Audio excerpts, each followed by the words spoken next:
नमस्कार, स्वागत है आपका। आप देख रहे हैं प्राइम टाइम एक्सक्लूसिव। मैं हूं आपके साथ आशा झा। क्या यूपी में राम राज्य आ गया है? क्या योगी राज के 8 सालों में यूपी की दशा दिशा पूरी तरह से बदल गई है?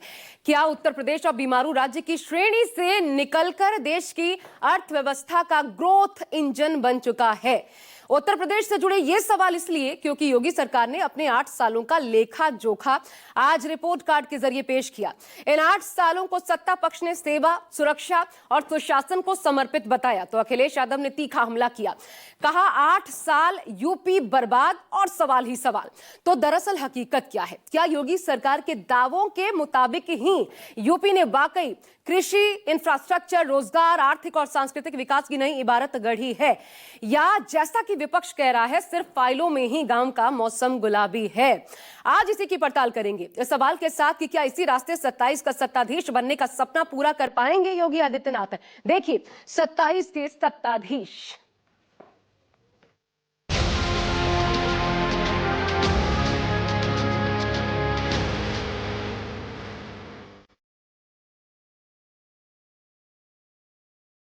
उत्तर प्रदेश 8 वर्ष बाद देश की अर्थव्यवस्था ग्रोथ इंजन बनकर के उभरा है।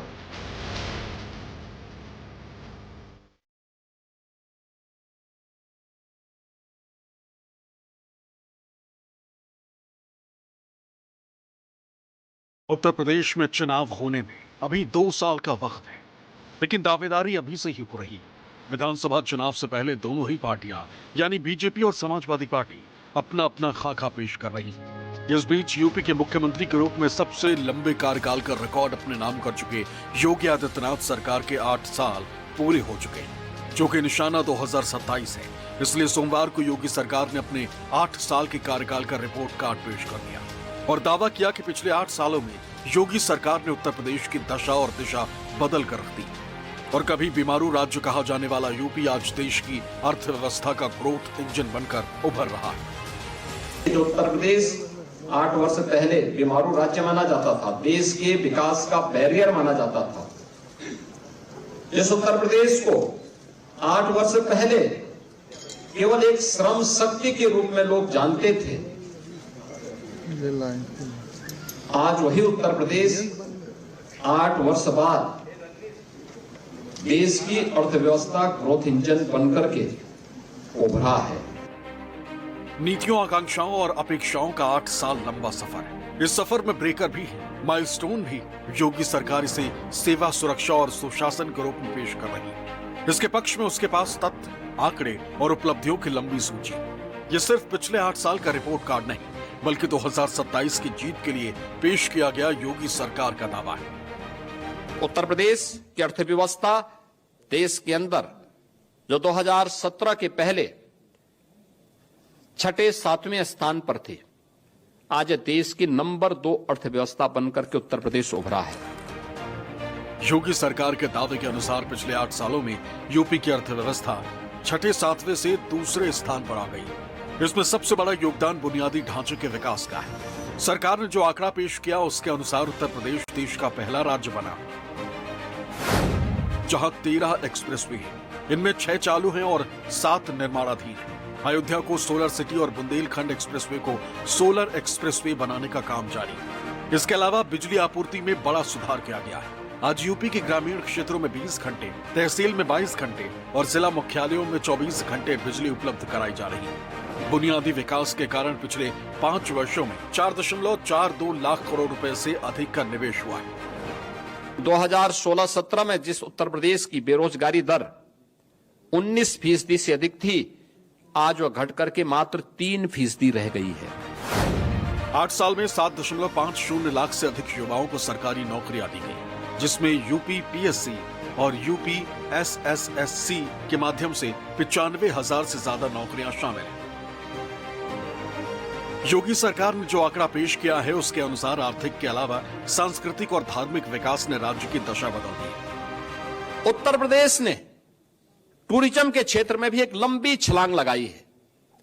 आस्था भी अर्थव्यवस्था को सुदृढ़ करने का सशक्त माध्यम बन सकती है, यह हमने महाकुंभ प्रयागराज के माध्यम से देखा है।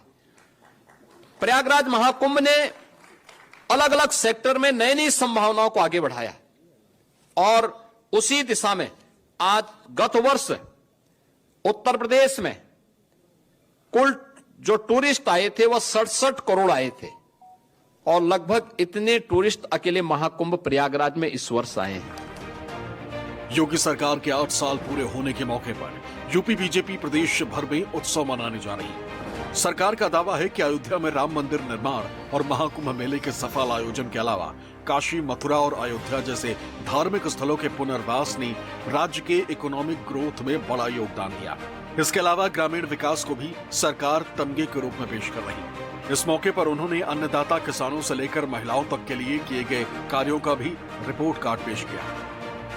जो कृषि की दर थी उत्तर प्रदेश में वह 2016-17 तक केवल 5% के आसपास थी, आज बढ़कर के 13.5% से अधिक हुई है और उत्तर प्रदेश की जीडीपी में इसके कारण 28% की बढ़ोतरी आज देखने को मिल रही है।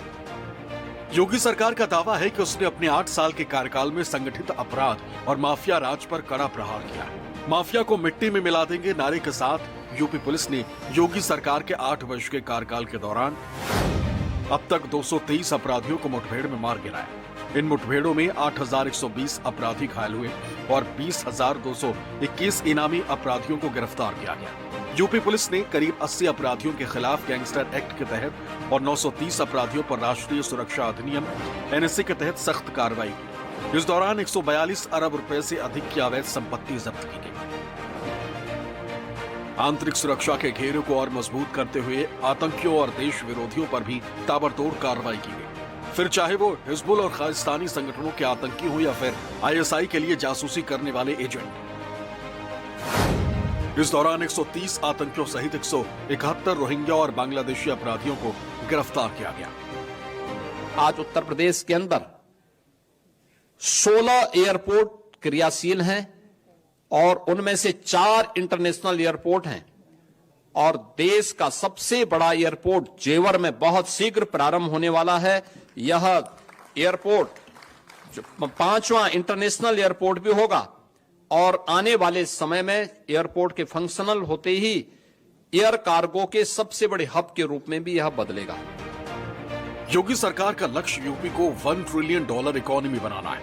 ये तभी संभव है जब सभी सेक्टर पूरी क्षमता से काम करें। जवाबदेही तय हो।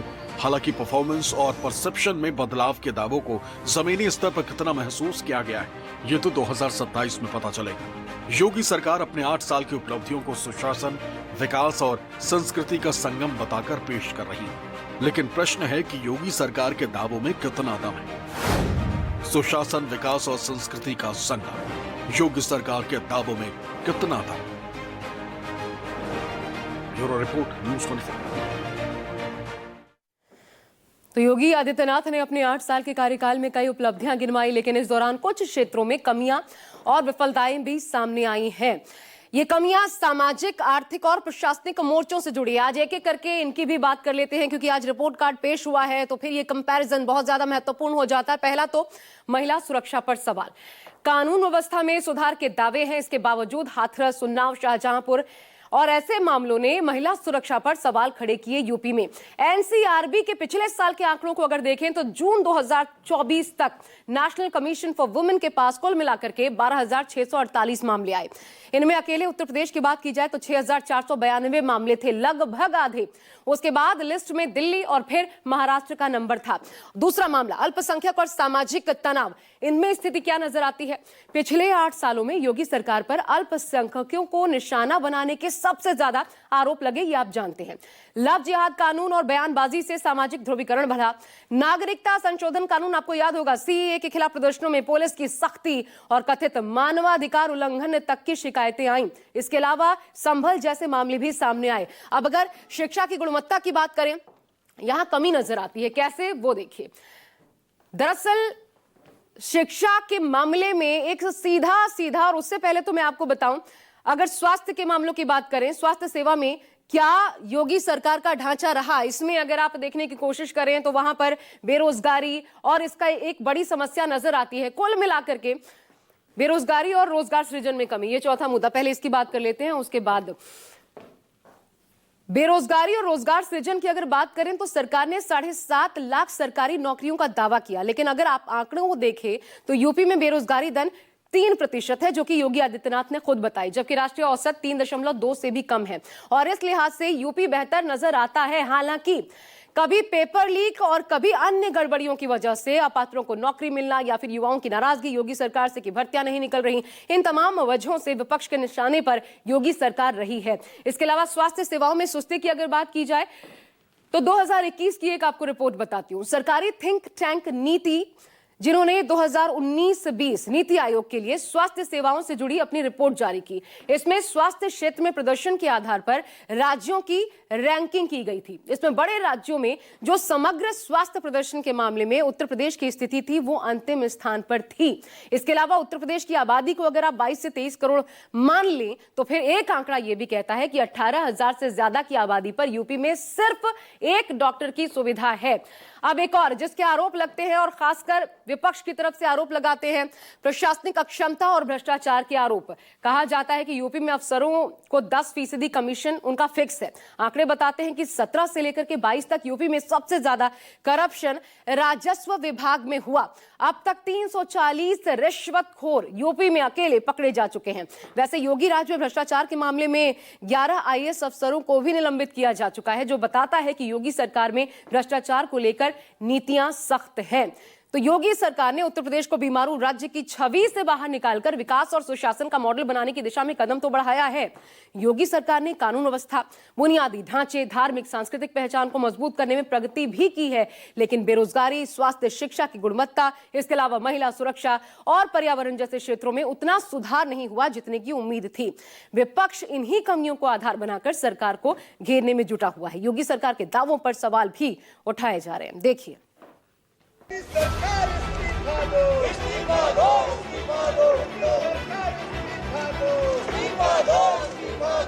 8 साल की खुशियां क्या मनाना जब उत्तर प्रदेश ही बर्बाद कर दिया उन्होंने। Women are not safe.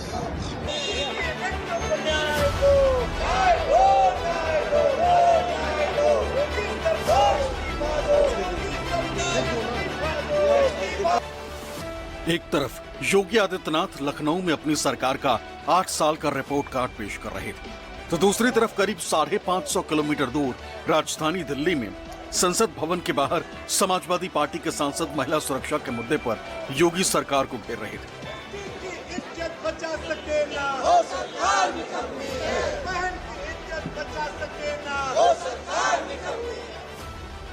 एक तरफ योगी सरकार ने सुशासन और महिला सुरक्षा को अपनी सबसे बड़ी उपलब्धियों में से एक बताया। ऐसे में विपक्ष ने इस मुद्दे पर योगी सरकार को घेरा। जिस तरीके से उत्तर प्रदेश में महिलाओं की स्थिति है, आज उत्तर प्रदेश सरकार के 8 साल पूरे हो गए हैं। बलिया में जिस तरह की महिलाओं को बलिया, बनारस, कानपुर, अपना अयोध्या, आप क्या कितने आंकड़े गिनाए आप? Women are not safe. जवाब बहुजन समाज पार्टी सुप्रीमो मायावती की तरफ से भी आया। उन्होंने ट्वीट किया, यूपी में बीजेपी सरकार का 8 वर्षों का शासनकाल जनता की उम्मीद के हिसाब से पूरे तौर से खरा नहीं उतरा है। कानून व्यवस्था के मामले में तो स्थिति काफी ज्यादा खराब रही है, जिससे जनता काफी दुखी है। इस ओर सरकार जरूर ध्यान दे। और फिर थोड़ी देर बाद अखिलेश यादव ने योगी सरकार पर निशाना साधा। 8 साल की खुशियां क्या मनाना जब उत्तर प्रदेश ही बर्बाद कर दिया उन्होंने। जहां मुख्यमंत्री जी प्रेस कर रहे होंगे, उसी शहर में ऑटो से एक महिला जिसके साथ लूट हुई, बलात्कार हुआ, उसके बाद जान ले ली गई। और सरकार कानून व्यवस्था बेहतर बनाने के लिए और उस बात को साबित करने के लिए कि लॉ एंड ऑर्डर पर वो 0 टॉलरेंस है, इनकाउंटर कर दिया गया। और जब इनकाउंटर हुआ है, लखनऊ राजधानी में एक महिला को फिर गोली मार दी गई। ये बात राजधानी की है और राजधानी से बिल्कुल आखिरी में बलिया जिले में एक बेटी जिसके हाथ बांध दिए गए थे, पेड़ से लटका दिया गया। साफ है कि अखिलेश तू डाल डाल मैं पात पात की राह पर चल रहे हैं, यानी जिसे योगी आदित्यनाथ अपनी उपलब्धि बताने की कोशिश कर रहे हैं, विपक्ष उसे ही हथियार बनाकर 2027 की राह आसान बनाने की कोशिश कर रहा। 8 साल यूपी खुशहाल, सपा बदहाल, सपा के गुंडे, अपराधी, माफिया, दंगाई बदहाल, और उत्तर प्रदेश खुशहाल है और खुशहाल रहेगा। श्री अखिलेश यादव जी को बेचैनी है 2027 को लेकर के। वह 2024 के लोकसभा चुनाव में झूठ की नाव पर बैठ करके कुछ सीटें जरूर हमसे ज्यादा जीत ली थी, तो गुब्बारे की तरह फूले थे। जनता ने उपचुनाव में उनके गुब्बारे की हवा निकाली है, लेकिन जब 2027 के विधानसभा चुनाव होंगे तो सपा सफा हो जाएगी, सपा समाप्तवादी पार्टी बन जाएगी, सपा सैफई वाली पार्टी बन जाएगी। ये उत्तर प्रदेश वाली पार्टी नहीं रह जाएगी। इस तस्वीर को देख करके पता लग रहा होगा कि 8 साल बेमिसाल कैसे हैं। महिलाएं असुरक्षित हैं, बेटियां असुरक्षित हैं। भारतीय जनता पार्टी ने पहले एंग्लो इंडियंस का जो आरक्षण था वो खत्म कर दिया लोकसभा से और विधानसभाओं से।